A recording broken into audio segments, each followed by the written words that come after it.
Fridtjof Schuon, résumé de la métaphysique intégrale.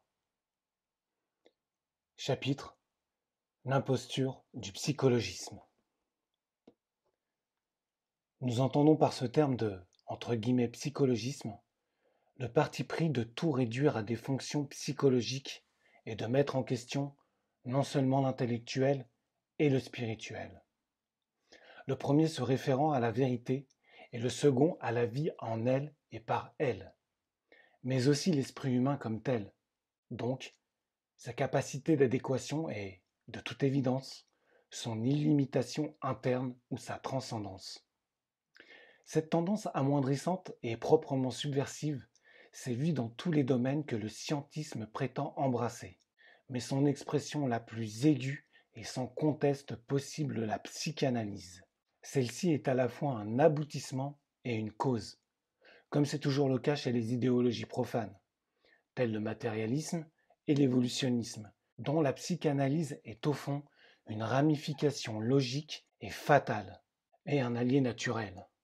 La psychanalyse mérite doublement le qualificatif d'imposture.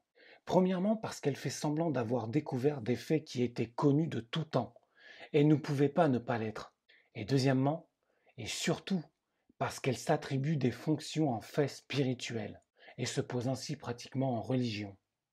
Ce qu'on appelle entre guillemets examen de conscience, ou, chez les musulmans, entre guillemets science des pensées, entre parenthèses ilm el-kawatir, ou, entre guillemets investigation, entre parenthèses vichara chez les hindous, avec des nuances quelque peu diverses, n'est pas autre chose qu'une analyse objective des causes proches et lointaines de nos façons d'agir ou de réagir, qui se répètent automatiquement sans que nous en connaissions les motifs réels, ou sans que nous en discernions le caractère réel de ces motifs.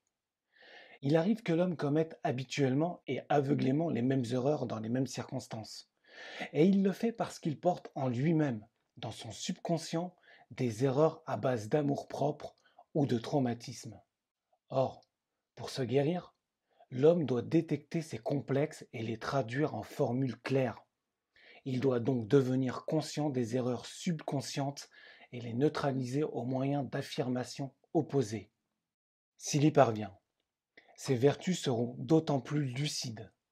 C'est en ce sens que Lao Tse dit, ouvrez les guillemets, sentir une maladie, c'est ne plus l'avoir, fermez les guillemets.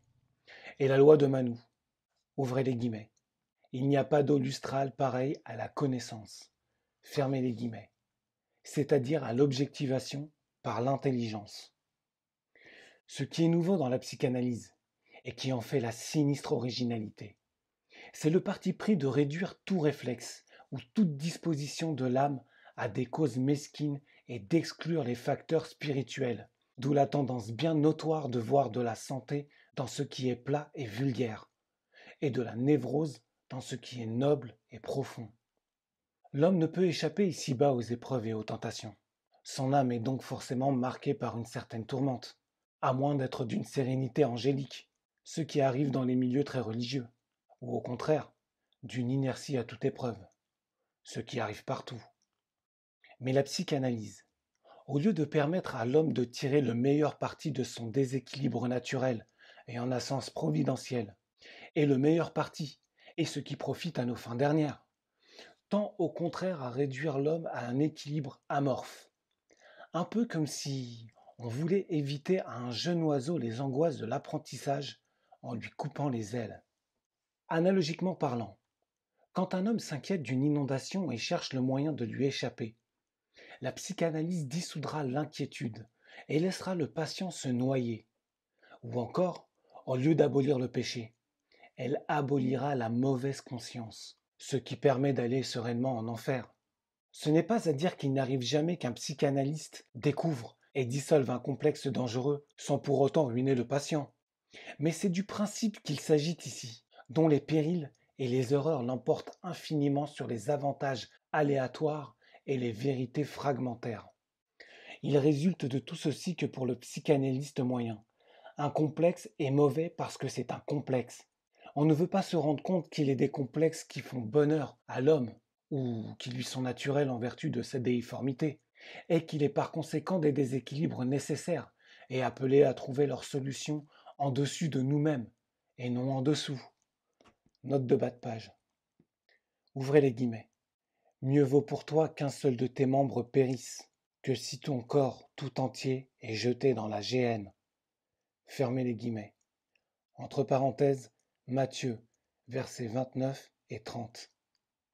Retour au texte. Autre erreur, qui au fond est la même. On admet qu'un équilibre est bien parce que c'est un équilibre, comme s'il n'y avait pas d'équilibre fait d'insensibilité ou de perversion. Notre état humain même est un déséquilibre, puisque nous sommes existentiellement suspendus entre les contingences terrestres et l'appel inné de l'absolu. Toute la question n'est pas de se débarrasser d'un nœud psychique, il s'agit encore de savoir comment et pourquoi s'en débarrasser. Nous ne sommes pas des substances amorphes, mais des mouvements en principe ascensionnels. Notre bonheur doit être proportionné à notre nature totale, sous peine de nous réduire à l'animalité. Car un bonheur sans Dieu est précisément ce que l'homme ne supporte pas sans se perdre. Et c'est pour cela qu'un médecin de l'âme doit être un pontifex, donc un maître spirituel au sens propre et traditionnel du mot. Un professionnel profane n'a ni la capacité, ni par conséquent le droit de toucher à l'âme, au-delà des difficultés élémentaires que le simple bon sens suffit à résoudre. Le crime spirituel et social de la psychanalyse est donc d'usurper la place de la religion ou de la sagesse, qui est celle de Dieu, et d'éliminer de ces procédés toute considération de nos fins dernières. C'est comme si, ne pouvant combattre Dieu, on s'en prenait à l'âme humaine qui lui appartient et lui est destinée, en avilissant l'image divine à défaut du prototype. Comme toute solution esquivant le naturel, la psychanalyse remplace à sa façon ce qu'elle abolit. Le vide qu'elle produit par ses destructions volontaires ou involontaires la dilate et la condamne à un faux infini ou la fonction d'une pseudo-religion. La psychanalyse, afin de pouvoir éclore, avait besoin d'un terrain approprié, non seulement au point de vue des idées, mais aussi à celui des phénomènes psychologiques. Nous voulons dire que l'Européen, qui a toujours été un cérébral, l'est devenu infiniment davantage depuis 1 ou 2 siècles environ.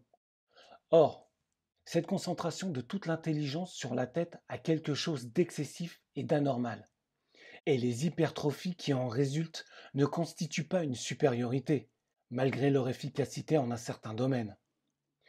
Normalement, l'intelligence doit siéger, non dans le seul mental, mais aussi dans le cœur, et elle doit également se répartir sur le corps entier, comme c'est surtout le cas chez les hommes dits, entre guillemets, primitifs, mais incontestablement supérieurs sous certains rapports aux ultra-civilisés. Quoi qu'il en soit, ce à quoi nous voulons en venir est que la psychanalyse est en grande partie fonction d'un déséquilibre mental plus ou moins généralisé dans un monde où la machine dicte à l'homme son rythme de vie et même, ce qui est plus grave, son âme et son esprit. La psychanalyse a fait son entrée plus ou moins officielle dans le monde des entre guillemets croyants, ce qui est bien un signe des temps. Il en résulte l'introduction dans la soi-disant entre guillemets spiritualité d'une méthode qui est parfaitement contraire à la dignité humaine et qui se trouve aussi en étrange contradiction avec la prétention d'être entre guillemets adulte et entre guillemets émancipé. On joue aux demi-dieux et on se traite en même temps comme des irresponsables, à cause de la moindre dépression causée soit par une ambiance trop trépidante, soit par un genre de vie par trop contraire au bon sens. En cours chez le psychiatre dont le travail consistera à vous insuffler quelques faux optimismes ou à vous conseiller quelques péchés libérateurs. On ne semble pas se douter un instant qu'il n'y a qu'un seul équilibre, celui qui nous fixe à notre centre réel et en Dieu. Un des effets les plus odieux de l'adoption du psychanalysme par les entre guillemets croyants est la disgrâce du culte de la Sainte Vierge. Ce culte ne peut que gêner une mentalité barbare qui se veut entre guillemets adulte à tout prix et qui ne croit plus qu'au trivial. Aux reproches entre guillemets de gynécolatrie ou de entre guillemets complexe d'Oedipe, nous répondrons que, comme tout autre argument psychanalyste, celui-ci passe à côté du problème. Car la question qui se pose n'est pas de savoir quel peut être le conditionnement psychologique d'une attitude, mais bien au contraire, quel en est le résultat. Quand on nous apprend par exemple qu'un tel choisit la métaphysique à titre d'entre guillemets évasion ou de entre guillemets sublimation, et à cause d'un entre guillemets complexe d'infériorité ou d'un entre guillemets refoulement, cela est sans importance aucune, car béni soit le entre guillemets complexe qui est la cause occasionnelle de l'acceptation du vrai et du bien. Mais il y a encore ceci. Les modernes fatigués qu'ils sont des douceurs artificielles que chérit leur culture et leur religiosité depuis l'époque baroque, reportent selon leurs habitudes leur aversion sur la notion même de douceur et se ferment ainsi soit à toute une dimension spirituelle s'ils sont entre guillemets croyants, soit même à toute humanité véritable, comme le montre un certain culte infantile de la grossièreté et du vacarme. Au reste, il ne suffit pas de demander ce que vaut telle dévotion dans telle conscience. Il faut demander aussi par quoi on la remplace, car la place d'une dévotion supprimée ne reste jamais vide. Entre guillemets, connais-toi toi-même. Entre parenthèses, hellénisme, dit la tradition.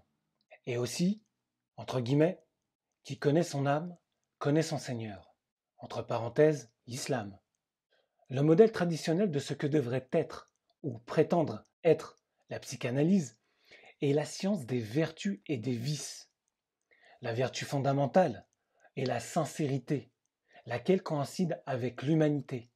Celui qui plonge l'âme dans la sonde de la vérité et de la rectitude arrive à détecter les nœuds les plus subtils de l'inconscient. Il est inutile de vouloir guérir l'âme sans guérir l'esprit. Ce qui importe, donc, en premier lieu, c'est de débarrasser l'intelligence des erreurs qui la pervertissent et de créer ainsi une base en vue de retour de l'âme à l'équilibre. Non à n'importe quel équilibre, mais à celui dont elle porte le principe en elle-même. Pour saint Bernard, l'âme passionnelle est, entre guillemets, méprisable, et maître Eckhart nous enjoint de la, entre guillemets, haïr. Cela signifie que le grand remède à toutes nos misères intérieures est l'objectivité vis-à-vis de nous-mêmes. Or la source, ou le point de départ de cette objectivité se situe au-delà de nous-mêmes, en Dieu. Ce qui est en Dieu se mire du même coup en notre propre centre transpersonnel, lequel est pur intellect. C'est dire que la vérité qui nous sauve fait partie de notre subsistance la plus intime et la plus réelle. L'erreur ou l'impiété, c'est le refus d'être ce que l'on est.